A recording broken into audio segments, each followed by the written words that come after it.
Ambad police ठाण्याच्या गुन्हे शोध पथकाला गणेश चौक सिडको परिसरातील सोनोनी चाळ या ठिकाणी काही चोरटे मोबाईल फोनची चोरी करून विक्री करण्यासाठी आले असल्याची गोपनीय माहिती मिळाली होती।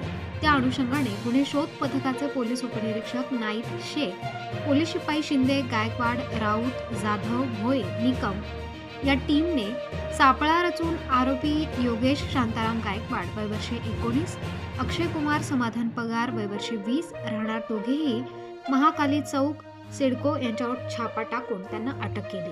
त्यांच्याकडून 1,35,000 रुपये किमतीचे 7 मोबाईल व एक मोटारसायकल जप्त करण्यात आली आहे। सदरची कामगिरी वरिष्ठांच्या मार्गदर्शनानुसार गुन्हे शोध पथकाने यशस्वीरित्या पार पाडली।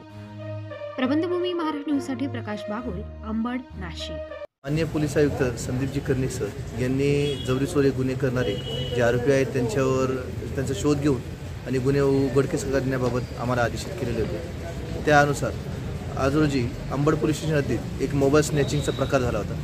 सदर मोबाईल स्नॅचिंगचे जे आरोपी आहेत ते सोनोनी चाळ गणेश चौक या ठिकाणी आले असल्याबाबत आम्हाला आमचे अंमलदार समाधान शिंदे यांना गोपनीय माहिती मिळाली। त्यांच्या माहितीच्या आधारावर आम्ही सापळा रचला आणि सोनोनी चाळ या ठिकाणी जाऊन 2 संशयित इसम नामे योगेश शांताराम गायकवाड आणि अक्षय समाधान पगार या दोघांना ताब्यात घेतले। त्यांच्याकडून एकूण 7 मोबाईल आणि एक मोटरसायकल जप्त करण्यात आलेली आहे। एकूण 1,35,000 रुपयाचा मुद्देमाल हस्तगत करण्यात आलेला आहे आणि अंबड पोलीस स्टेशनकडे CR नंबर 54/2020 हा उघडकीस आणण्यात आला आहे।